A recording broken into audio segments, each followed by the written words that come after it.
근데 우리가 내년 미국 경제가 잘 나가고 안 나가고보다 더 궁금한 게 있습니다. 바로 트럼프 2기가 시작되는 미국발 불확실성이 진짜 언제부터 조금 본격화가 될지 이거 되게 저는 궁금했었는데요.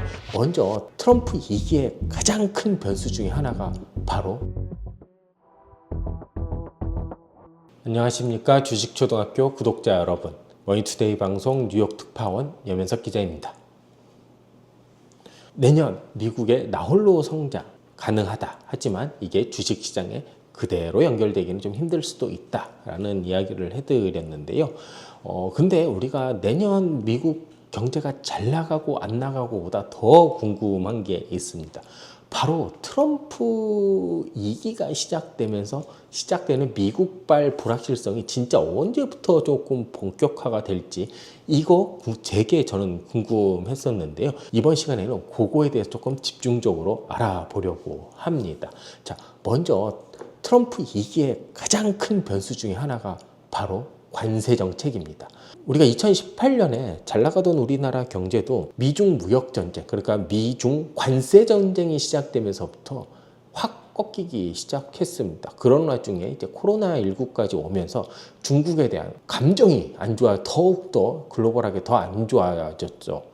그리고 그런 거는 바이든 행정부로 바뀌면서 중국과의 대결 구도는 계속해서 여전히 유지가 되고 있고요. 트럼프 행정부가 다시 들어오면서 이런 대결 구도는 다자간 바이든 행정부가 우리 편을 모아서 중국을 때리자였으면 트럼프가 2기 같은 경우에는 중국 내가 혼자 더 때릴 거야, 약간 이런 느낌입니다. 그렇다면 도대체 트럼프의 이런 관세 정책이 어떤 영향을 미칠지 한번 보면요. 먼저 트럼프 당선인이 지난 11월 24일에 멕시코와 캐나다에 대해서 25%씩 관세를 올려버리겠다라고 했습니다. 근데 이게 바로 시장에서 반응이 됐습니다. 바로 관세 인상을 언급을 하자마자요, 멕시코와 캐나다 통화 가치가 급락해 버렸습니다. 여기 표에서 보시면 여기 알 수 있는데요. 멕시코 페소와 같은 경우에 샥 올라가고 캐나다 달러 같은 경우도 올라갔다가 서서히 안정을 하는 게 보이고 있죠. 그렇다면 이제 여러 시장 참가자들, 그러니까 우리가 흔히 말하는 골드만삭스가 조사를 했는데 투자를 업으로 하는 사람들한테 이제 물어봤다라고 합니다. 미국 내 정책적인 리스크가 어떤 게 가장 크냐. 그랬더니 이제 관세가 올라가면서 인플레이션이 일어나서 이게 금리에 영향을 미칠 수도 있다. 그 다음에 두 번째, 재정 적자가 계속하면서 힘들어질 수가 있다. 세 번째, 이제 이민 통제, 그 다음에 인플레이션, 그 다음에 연준의 독립성의 의문, 그 다음에 감세로 인한 인플레이션, 그 다음에 견해 없음, 이렇게 나와 있는데 대부분 보면 인플레이션이 좀 많습니다. 여기 재정 적자 지속 가능성 같은 경우도 이게 돈이 많이 풀리면 인플레이션, 이민 통제, 그러니까 임금이 예를 들어 이민자들이 하던 저임금 일자리들에 대한 임금이 만약에 지속적으로 투입이 안 돼서 임금이 올라가면 여기에서 통한 또 인플레이션, 감세로 인한 인플레이션, 다 인플레이션에 대한 내용이 좀 많이 있는 것을 알 수 있습니다. 자, 그렇다면 저희가 이제 본격적으로 한번 알아보도록 하겠습니다. 그러면 트럼프 2기가 펼칠 이런 관세 정책 과연 어떤 영향을 언제부터 미칠 수 있을지, 그렇게 또 어떻게 이게 결정이 됐는지 지난 사례로 한번 알아보도록 하겠습니다. 그러면 우리가 사실 미국이라는 나라가 우리가 보면 되게 띄엄띄엄한 나라 같은데 사실 옆에서 조금 오래 살지는 않았지만 살면서 느낀 점이 그래도 시스템이 있는 나라라는 거를 알 수 있습니다. 그리고 그 시스템을 지키기 위해 하나씩 이렇게 딱 박아둔 뭔가가 있다라는 걸 느꼈습니다. 그렇기 때문에 1기 때도 관세 정책에 대해서 적극적으로 하기로 했지만 아무튼 시간이 좀 걸린다. 그리고 그거를 하기 위해서는 2기 때도 마찬가지다. 그렇기 때문에 1기 사례를 좀 제대로 좀 봐야 될 필요가 있을 것 같습니다. 사실 관세 정책은 법률에 따라서 관세 부과의 필요성을 판단하기 위한 조사가 선행이 되어야 되고 발효가 되어야 합니다. 최근에 트럼프 당선인 입장에서 여러 가지 조사를 할 거다라는 이야기를 하고 있는 거잖아요. 그리고 많이 조사를 지금부터 해야 된다. 이 말은 이런 법률에 따라 관세 부과에 대한 필요성을 하기 위한 근거 자료를 빨리빨리 좀 만들어서 최대한 관세 부과를 앞당기겠다라는 이야기인 겁니다. 여기에서 미국 같은 경우는 이제 상무부, 그다음에 USTR, 그다음에 뭐 ITC, 국제무역위원회 뭐 이런 것들이 이렇게 딱 하고 있는데요. 여기에서 보면 상무부, 그다음에 USTR, ITC가 어떤 역할을 하고 있는지 한 표 제대로 잘 된 이렇게 표가 있으니까 한번 보시면 좋을 것 같습니다. 그렇다면 트럼프 1기 때는 어떤 법적 근거를 통해서 관세를 부과했고 그 관세를 부과할 때까지 얼마나 소요가 됐느냐 보면요. 한 3가지 법률을 통해서 주로 관세 정책이 시행이 됐고요. 조사 시작 후 발효까지 9에서 11개월, 그러니까 한 1년 가까이 정도 걸린 것으로 나오고 있습니다. 우리가 보면 3가지 법률이 무역확대법 232조, 그 다음에 무역법 201조, 그 다음에 무역법 301조 이렇게 3가지 법률이 있는데요. 각각에 대해서 이만큼의 시간이 걸렸고 이런 세부 일정을 가지고 있었습니다. 우리나라가 직접적으로 해당이 됐었던 거는 232조와 201조였습니다. 232조 같은 경우에는 철강 제품이 이제 많이 있었죠. 우리나라 같은 경우는 이제 쿼터제 같은 거를 이렇게 받으면서 굉장히 조금 예외를 많이 좀 인정을 받았었고요. 그 다음에 201조 같은 경우에는 월풀이 삼성과 LG를 견제하기 위해 세탁기에서부터 시작된 이렇게 세탁기 관세라고 생각이 들었습니다. 근데 사실 이게 별로 그렇게 필요가 없었던 게 우리나라만 하더라도 LG만 하더라도 여기 공장에서 가전을 다 만들어서 팔고 있거든요. 그렇기 때문에 별로 그렇게 큰 영향은 없었다라고 이제 이야기를 하고 있는데요. 이런 것들을 보면 사실 이런 232조, 201조, 301조를 통해서 한 11개월 정도 만에 시작이 됐다라고 알 수가 있습니다. 그러면 2기 때도 마찬가지입니다. 요 세 법이 가장 활용하기 좋은 법률로 꼽히고 있습니다. 그러면 바로 시작하자마자 뭐 하겠다 이런 이야기를 좀 많이 하는데, 그러면 트럼프 2기가 바로 이렇게 할 수 있는 거는 없나? 사전조사가 필요 없이 있습니다. 2개가 있습니다. 물론 트럼프 1기 때도 검토가 됐었는데 의회가 반대를 할 게 명확했기 때문에 시작을 안 한 걸로 알려져 있습니다. 하지만 2기 때는 상황이 조금 다릅니다.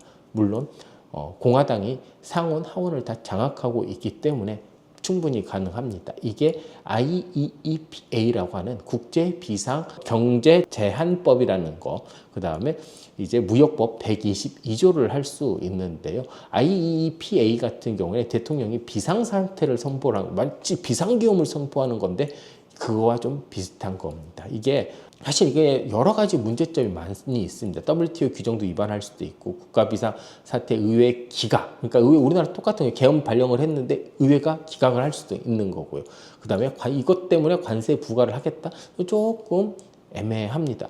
이게 사실 트럼프 대통령이 2019년에 불법 이민 통해서 이제 멕시코 불법 이민이 많이 들어오니까 멕시코산에 대해서 국제 비상 경제 제한법 이거를 실시를 하려고 했었습니다. 그러면서 이제 5%의 관세 부과를 하려고 했었는데 말만 하고 안 했었습니다. 그 다음에 1971년에 IEPA의 전신인 이제 적성국 교역법에 의해서 10% 관세를 실제로 부과한 사례가 있습니다. 근데 이때 1971년은 굉장히 중요한 해입니다. 그리고 실제로 이거는 됐었거든요. 이게 왜 이렇게 할 수밖에 없었냐면 이때가 바로 미국이 달러의 근본위제를 폐지를 하는 그런 시점이었기 때문에 충분히 이게 의회에서도 인정이 되어서 계속해서 실시가 된 것으로 알고 있습니다. 그다음에 이제 무역법 122조 같은 경우에도요, 국제 수지가 계속해서 이제 적자가 발생이 되면 할 수 있습니다. 근데 문제점이 최대 관세율이 15% 정도고 150일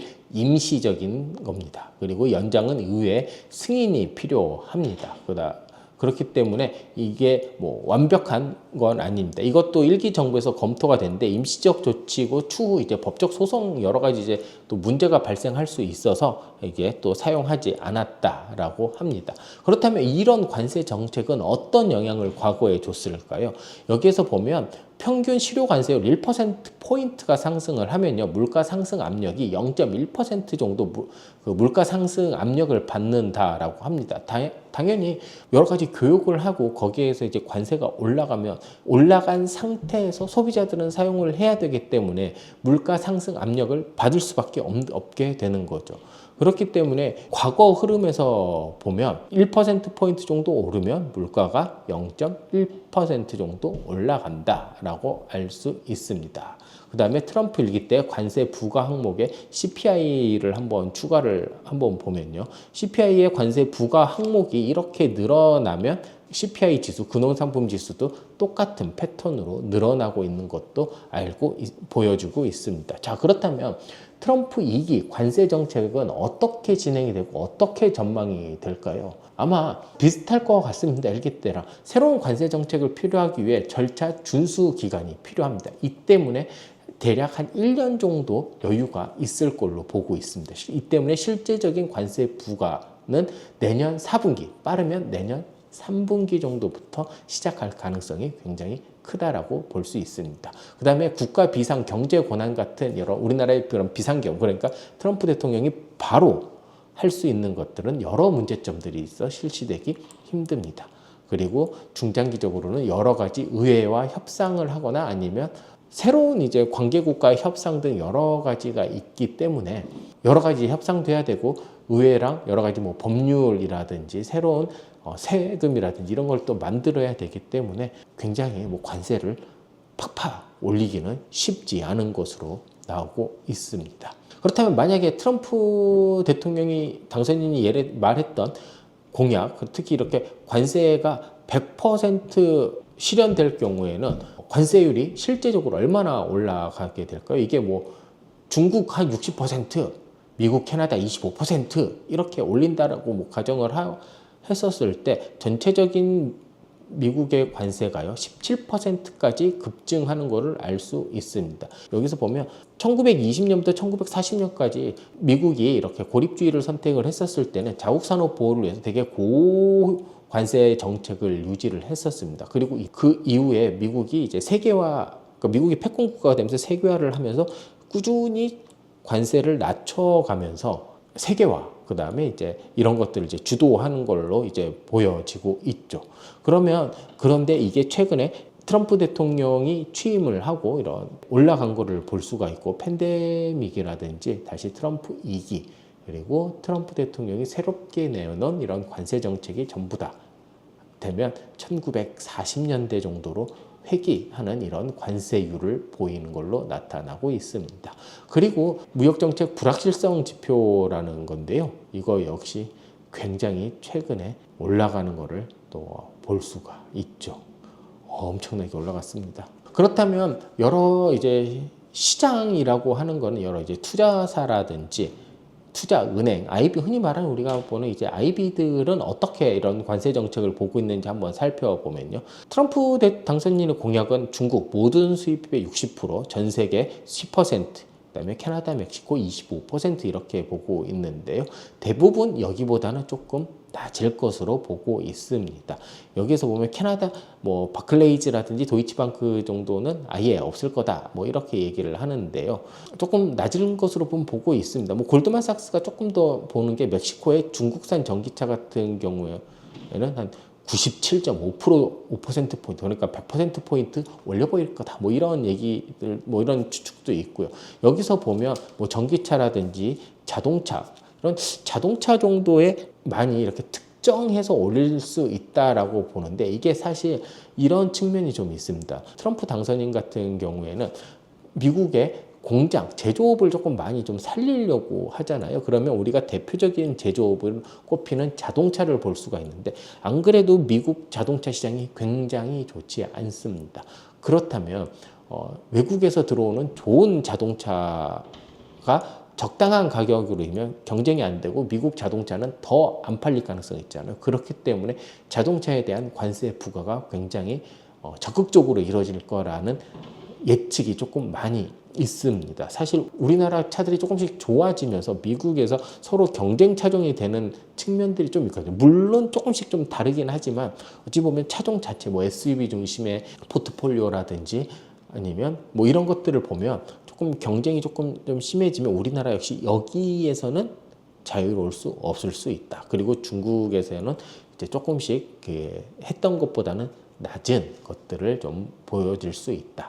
그러면서 이런 트럼프 대통령의 관세 입장 같은 경우에는요, 취임 당일에 굉장히 강경하게 관세적으로 전 세계에 위협한 메시지를 던질 가능성이 굉장히 많다. 하지만 바로 실현되기는 어렵다라는 게 전문가들의 공통적인 의견입니다. 하지만 그럼에도 불구하고 중국에 대해서는 신속한 관세 인상이 진행될 가능성이 굉장히 높습니다. 사실 이거는 의회도 굉장히 공감을 하고 있는 부분이기 때문에 어떤 방식을 통해서라든지 굉장히 적극적인 관세 인상이 있을 수 있습니다. 하지만 이거 역시 굉장히 수개월은 소요될 수 있다라는 겁니다. 그리고 아마 중장기적으로 새로운 무역 법안을 만들 가능성도 큽니다. 왜냐하면 이게 본격적인 관세 정쟁을 글로벌하게 붙으면 새로운 법적 근거가 필요하잖아요. 만약에 이게 실현이 되면 정말 전 세계는 서로 정말 극한의 보호무역주의가 형성이 될 수도 있습니다. 진짜. 그 다음에 트럼프 대통령의 관세정 공약이 모두 실행이 된다면 이게 관세 효율, 아까 말씀을 드렸었잖아요. 실효세율이 17%포인트, 17%까지 올라갑니다. 그렇게 되면 세금 자체가 지금 세금이 아니라 제품 가격이 지금 있었던 것보다 그 세금이 몇 배가 더 붙는 거잖아요. 그렇게 되면 가격이 인상이 될 수밖에 없고요. 그 가격이 인상이 되면 인플레이션, 그다음에 인플레이션이 되면 미국의 모든 경제의 핵심 중에 하나인 금리에 대해 굉장히 예민하게 건들 수 있기 때문에 심각하게 경제적 영향이 미칠 수도 있습니다. 이 때문에 많은 사람들은 관세 정책은 다른 나라, 특히 상대 국가와의 이런 협상을 할 때 지렛대 역할, 그러니까 우리가 관세를 조금 덜 해줄게, 너네가 내 말 조금 더 들어라, 약간 이렇게 할 가능성이 크다라고 보고 있습니다. 그러면 그 다음에 이제 봐야 될 게, 관세를 봤으면 그 다음에는 당연히 미국의 기준금리를 봐야 되겠죠. 진짜 FOMC, 항상 그 특파원의 가장 큰 업무 중에 하나죠. FOMC를 적극적으로 처리를 해야 되는데 그만큼 미국의 정책 금리는 굉장히 중요합니다. 자, 그러면 우리가 금리 몇 가지가 영향을 미치고 있나요? 바로 한 세네 가지 정도 있죠. 경기, 그다음에 뭐 인플레이션, 고용, 뭐 한 이 정도, 그냥 단순하게 꼽으면 이 정도 꼽을 수 있는데요. 아무튼 이렇게 미국 기준금리가 어떻게 될지, 미국의 정책금리가 어떻게 변할지, 이게 굉장히 중요해서 요거 부분도 한번 좀 살펴보도록 하겠습니다. 자, 여기에서 보면 12월에 나왔던 FOMC의 내용을 요약을 한 겁니다. 여기에서 보면 12월 같은 경우에는 이렇게 나왔었고 25년 같은데 조금 높였죠. 25년, 26년 상단 기준으로 보면. 그래서 우리가 이때 굉장히 실망을 많이 했었죠. 패드가 금리 속도를 굉장히 많이 줄였다. 뭐 이렇게 해서 전반적인 이 정도의 그거를 좀 가지고 있습니다. 그렇다면 먼저 결론부터 한번 보면, 그렇다면 미국의 주요 IB들은 미 연준의 정책 금리를 어떻게 보고 있을까요? 사실 지금 10개 주요 IB들을 쭉 나열을 했는데요. 여기에서 보면 주요 IB들이 대부분 다 3%에서 3.5%, 그리고 대부분이 3.25%를 많이 전망을 했습니다. 그런데 이게 대폭 수정이 된 곳들이 많이 있습니다. 버클레이 같은 경우는 3.25에서 4%로 0.75%포인트나 올렸습니다. BOA도 마찬가지고요. 그리고 JP 모건도 3%에서 3.75로 이렇게 높였네요. 여기서 보면 이렇게 다 이렇게 좀 높인 거를 좀 볼 수가 있습니다. 뭐 DB 같은 경우에는 3.5에서 4.5로 1%포인트나 올려버렸네요. 여기서 보면 이나폭 같은 경우가 대부분 다 처음에는 굉장히 줄인 거를 알 수가 있죠. 그 다음에 인하 종료 시점 역시 수정이 많이 됐었고요. 이런 것들을 보면 패드가 기준금리에 대해서, 물론 파월이 얘기도 했었지만 굉장히 좀 부정적인 걸로 좀 얘기를 했었잖아요. 그게 이제 미국 투자 IB들도 그대로 좀 들어간 것으로 볼 수 있습니다. 그렇다면 우리가 정책금리를 볼 때 세 가지 정도를 아까 제가 보면 된다고 했잖아요. 그러면 앞으로 미국의 성장이 어떻게 될지, 그렇다면 인플레이션 변화는 어떻게 될지, 그 다음에 고용 흐름은 어떻게 될지, 이 세 가지를 한번 보면 아무래도 미국의 정책금리, 그러니까 기준금리가 좀 어떻게 좀 예측을 가능하고 우리가 좀 잘 투자에 활용할 수 있을지를 좀 보면요. 성장 부분에서 보면 미국의 노동 생산성은 계속해서 좋아질 겁니다. 그리고 저번에 아까도 제가 지난 시간에도 말씀드렸다시피 미국의 경제 성장률 자체는 잠재 성장치보다 더 높을 거고요. 그렇게 되면 아마 뭐 크게 나쁘다라고 보진 않겠죠. 그리고 미국 경제의 핵심인 소비 같은 경우도요. 뭐 나쁘지는 않을 것 같습니다. 여기 보면 개인 소득과 개인 지출 같은 거 보면요. 팬데믹 이전 10년치보다 개인 소득도 높고요. 팬데믹 이전 10년치 평균보다 소비 지출도 여전히 높을 걸로 판단이 되고 있습니다. 그렇다면 이제 인플레이션 같은 경우가 어떻게 되는지 한번 잘 살펴봐야 됩니다. 인플레이션 같은 경우가 워낙 변수가 많습니다. 왜냐하면 이게 관세 정책에 따라서 인플레이션이 굉장히 요동칠 수가 있기 때문이죠. 특히 트럼프 2기의 관세 부각, 이런 또 반이민 정책이요. 굉장히 내년 인플레이션 상방 압력으로 작용할 가능성이 큽니다.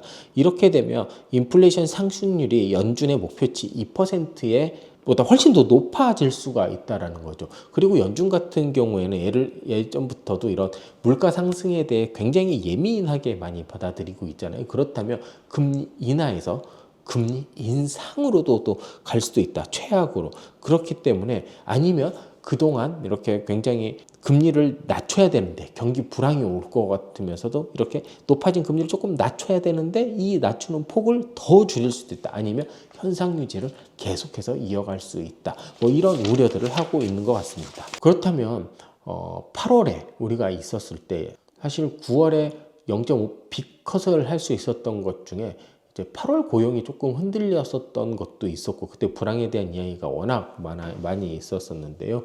그렇다면 이렇게 금리를 낮출 수 있는 가장 핵심 지표 중 하나인 이런 고용이나 이런 실업률 같은 거를 보면 어떤지 한번 보면 고용이나 실업률은 또 괜찮아 보입니다. 사실 노동 생산성이 높아지면서 있을 수 있는 구조조정도 있을 수도 있는데 신규 일자리 수도 계속 있기 때문에 뭐 고용률이 조금씩 뭐 떨어지고는 있지만 이게 뭐 해고율 자체가 급격하게 높아지고 있지 않기 때문에 고용도 크게 탄탄하게 진행이 될 가능성이 크다라는 이야기들이 조금 있습니다. 이 때문에 이런 실업률은 지금의 4%가 계속해서 꾸준히 이어질 것으로 조금 예상이 되고 있는데 다만 좀 극단적으로 생각을 하면 그리고 실제 일부 투자은행들 같은 경우에는요 노동 수요가 지속적으로 감소를 하면서 구인 건수가 실업률을 상승시킬 수 있다라고 보고 있습니다. 사실 이제 노동 수요 그러니까 아까 그 빈 일자리율 그러니까 추가적인 이런 구인 건수가 그러니까 추가적으로 노동에 대한 필요성이 굉장히 적어진다라는 거죠. 이미 빈 일자리는 기존 이민자로 다 채워졌고 그리고 갈수록 AI 같이 이렇게 도와주는 툴이 굉장히 좋아지면서 실질적인 노동에 대한 수요가 계속해서 많이 하락할 수가 있다. 그렇게 되면 구인 건수 자체가 줄어들기 때문에 해고율이 비슷하게 유지될 경우 실업률이 굉장히 좀 높아질 수 있다라고 보는 것도 있습니다. 이렇게 되면 실업률이 갑자기 급격하게 높아지기 시작하면 이게 또 사인이 이상하게 들어가서 굉장히 좀 불확실성이 좀 높아질 수 있기 때문에 다방면에 대한 대비를 좀 해야 된다라고 하는 이야기들이 좀 많이 나오고 있습니다. 그런 것들을 다 한 곳들이 이제 맞춘 것들이 이런 표가 나오고 있는데요. 여기에서 조금 볼 수 있었던 게 금리 인하 폭을 이제 굉장히 조금 적게 가져간 곳 그리고 굉장히 좀 많이 가져간 곳 보면 10개 중에 5대 5로 나뉘고 있습니다. 이 말은 어느 하나 확실한 게 진짜 없다라는 겁니다. 이게 관세라는 게 아직 정확하게 정책적인 방향이 나와 있지 않아서 지금 여기에서 전망하는 것 자체가 뭐 무의미하다 이렇게 얘기를 할 수도 있는데요. 하지만 관세가 이 정도의 앞서 설명드린 것처럼 이 정도의 그런 프로세스를 가지고 진행이 될 수도 있고 이 정도의 툴을 이용을 할 수 있기 때문에 여기에서 나올 수 있는 다양한 경제적 파장이 금리에 어떻게 영향을 미칠 수 있는지 오늘은 좀 그런 방식으로 좀 전반적인 이해를 해주시면 좋지 않을까라는 생각이 듭니다. 뭐 표만 잔뜩 보여드리면서 좀 재미없는 이야기일 수도 있는데요. 앞으로 조금씩 더 재밌는 이야기 그다음에 좋은 정보로 찾아뵙도록 하겠습니다. 새해 복 많이 받으십시오. 구독자 여러분 들어주셔서 정말 감사합니다.